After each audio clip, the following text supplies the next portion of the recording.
Alright guys, welcome back to the channel. Thank you for checking the video out today. We have more PlayStation news, rumors, and leaks to go over and cover today. It seems that some pretty significant announcements that Sony is getting ready to make next week have leaked out ahead of time, so we're going to cover that and go over it here. Before we do me a big favor. If you do end up enjoying this video or finding it informative, please hit the like button. It helps the videos out tremendously, and if you are new here to the channel, consider hitting that subscribe button as well. So we talked about this briefly during yesterday's video, where the reliable and well-known insider Tom Henderson let us know that Sony does have some hardware announcements they're making next week, and he said he would update us and let us know what these announcements are. And so he did just that in a newly published article where it says Sony to reveal 3 new headsets and 2 new monitors next week. Now, I have to say, the idea of Sony announcing new headsets, new gaming headsets, that is, not really the most surprising thing. I did speculate that that could be something he was referring to when it comes to new hardware alongside a Pro controller. But what really caught me off guard are the 2 monitors. Now, this is very interesting to me. So let's read what he had to say. He says, last week I reported via tryhard guides that Sony was gearing up to potentially reveal a new PlayStation 5 Pro controller in the near future.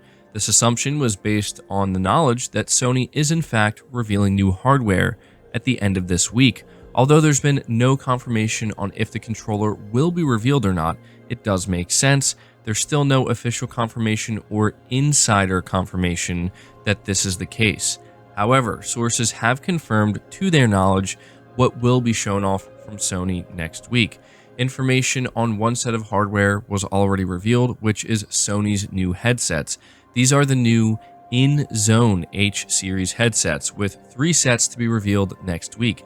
The InZone H3, InZone H7, and InZone H9 all come with 360 spatial sound for gaming and are all Discord certified. And so it continues by saying the price points of the headsets are yet to be revealed. In addition to the 3 new headsets, Sony is also set to reveal 2 brand new gaming monitors under the InZone brand that feature, quote, exclusive features for PlayStation, end quote, which includes auto HDR tone mapping and auto genre picture mode. According to my sources, one of these monitors will be for 4K gaming at 144 Hz, whereas the other will be full HD gaming at 240 Hz. Both devices were described as being, quote, perfect for PS5, end quote, and have received VRR HDMI/G-Sync support and feature low latency 1 millisecond GTG. Sony has also kept HDR in mind, display HDR 600 in the 4K 144 Hz, display HDR 400 in full HD 240 Hz for both monitors. So that was a mouthful there, but it continues by saying it's also believed that both of these monitors will come with, quote, gaming assist features, end quote, which include the monitors displaying the number of FPS, game time, a viewfinder, improved brightness in dark locations, black equalizer, and refining brightness and contrast to better see enemies, with these features being turned off or on depending on the user's desires. The price points of the monitors are yet to be revealed. However, it's still unclear whether Sony will also reveal the new Pro controller or not, but my sources have said that these 5 pieces of new hardware are set to be revealed next week and are set to be a part of Sony's new InZone brand. So I know that was a lot of reading and a lot to take in, but it's really good information. It seems like this is a pretty significant scoop that Tom Henderson received here, where he's getting some very good details about what is set to be revealed. I don't necessarily think it spoils the surprise per se. I mean, maybe for some people it would have been a surprise. For me, it's still a surprise either way, because I just, again, didn't expect Sony to be creating gaming monitors, but I think this is something that makes a lot of sense. We know that Sony makes TVs, and they're one of the, best TV manufacturers in the market, and obviously they gear some of these TVs that they develop towards the PS5 and towards the PlayStation brand. It just makes sense for them to do that. I've always wondered why they didn't create like gaming monitors, right? They're more popular than ever before, and so I am glad to see that Sony's doing this. I see myself definitely picking up this 4K 144 Hz PlayStation monitor. It's being branded InZone, so I don't know if they're going to call it like Sony InZone or PlayStation InZone, but that's apparently the branding they're going for. And they also have 3 new headsets. It would make sense for Sony to reveal a new Pro controller alongside these devices. I feel like they all kind of go together well, but Tom Henderson's unsure about that, and so we'll have to wait and see.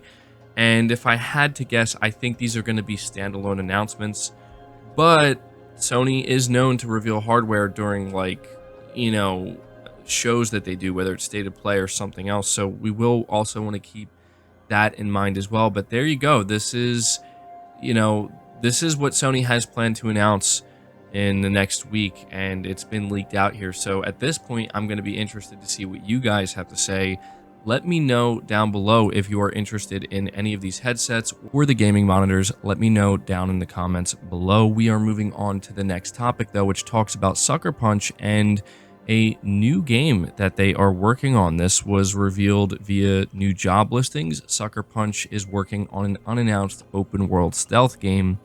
Now, if I had to guess based off of what they're looking for with some of these job listings, I think it is a sequel to Ghost of Tsushima. They're looking for a senior combat designer as well as a technical combat designer. But on top of that, they recently posted another job listing that says they're looking for an encounter designer, where some of the requirements include deliver interesting and varied encounters in an open world game focusing on melee combat and stealth, and use your level design or layout skills to enhance the gameplay experience further.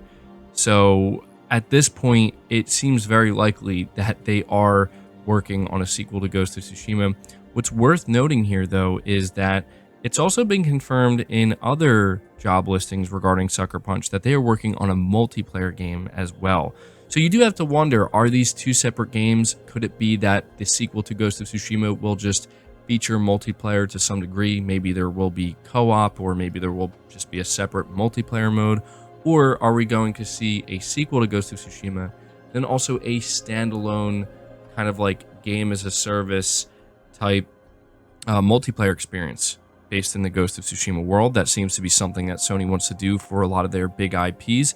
It's hard to say. There's also people who are hoping that they're working on another Infamous. We have heard rumors about Sly Cooper, but if I'm not mistaken, I think we heard that Pixel Opus is working on Sly Cooper. We're going to have to wait to get confirmation on that. I personally do hope that Sucker Punch is also somehow, some way working on a Infamous game as well, because I just feel like that would make a lot of sense. I don't necessarily think we need Ghost of Tsushima like immediately.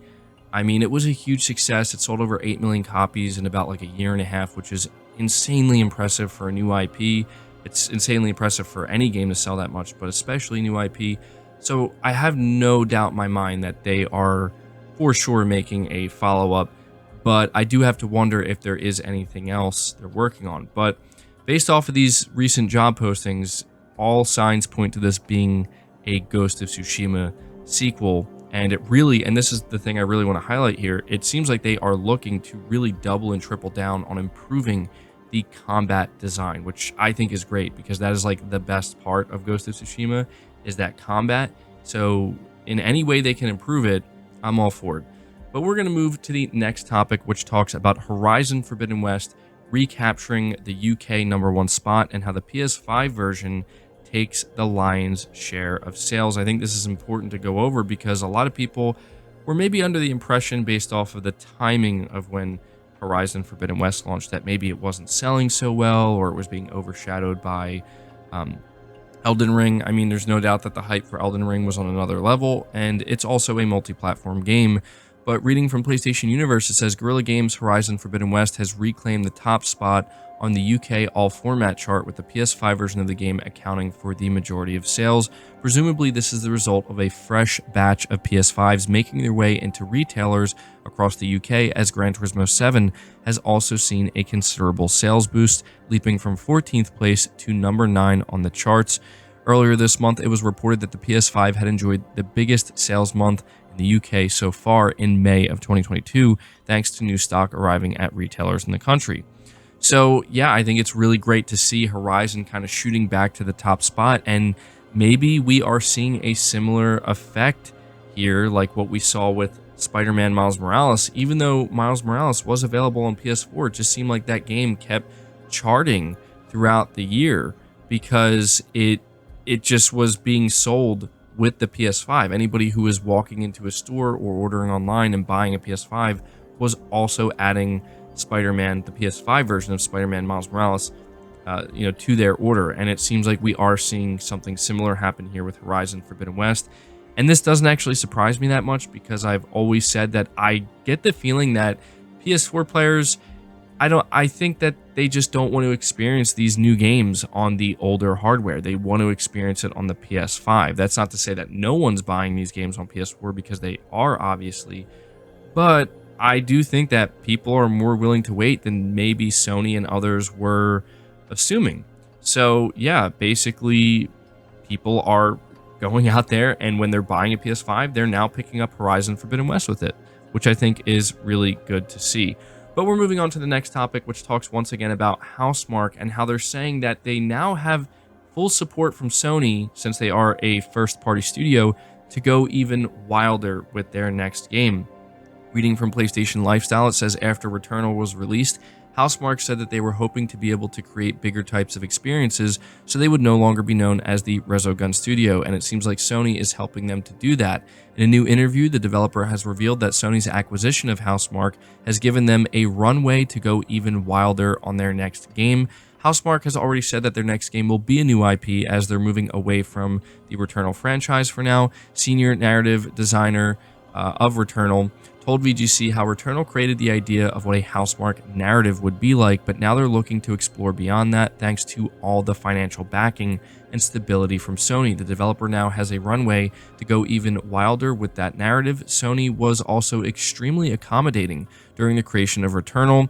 They explained that Housemarque never faced too much pressure from Sony during the game's development, despite it being the studio's first attempt at a AAA game. So I thought this was a really cool thing for Housemarque to be talking about, and I do think it's very exciting, because if you think that Housemarque achieved what they did with Returnal, just being a second-party partner studio where they had, you would assume, somewhat limited financial backing, and they had a limit to work with, especially since it was their first AAA IP. It's also great to hear that Sony was extremely supportive. This is what we continue to hear from these studios and these development teams. But it's going to be really interesting to see what Housemarque can do now that they pretty much can do whatever they want. You know, they can go crazy, as they're saying here, or even wilder. And I love the Returnal, and it really did surprise me, like, how good of a job they did. So it will be fun to see what their next project ends up looking like. So I wanted to let you guys know about that. The final topic I have for you, though, I was talking about a game that I'm very excited for, that being Skate 4, and how apparently EA is set to reveal this title in July. This comes from Tryhard Guides, again from Tom Henderson. He says sources have suggested that Skate 4, or simply Skate, will be revealed next month. It's understood that the game has begun undergoing extensive playtesting these past few months, with the title being much further along in development than people may have thought. Leaked footage of the game that hit the internet in April of last year showed a very early look at where the game was in its development cycle, or so we thought. Although the community assumed the footage was from around the time it was leaked, it has since been suggested from several sources that have played the game that the leaked footage was likely months old when it leaked.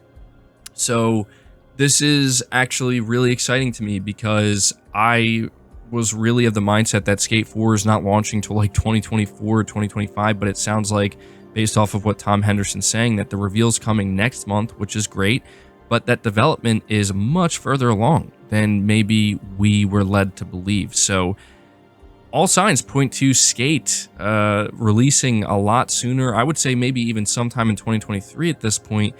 And I love the Skate series, so I really hope they get this right, and I'm excited. So I just wanted to share that with you guys, but that's going to do it for the video. I hope you did enjoy it. I hope you did find it informative. Again, leave it a like if you did. Leave all your thoughts down in the comments below. Subscribe if you're new. Hit the bell notification icon, and feel free to share the video out on top of all that. But until next time, guys, take care.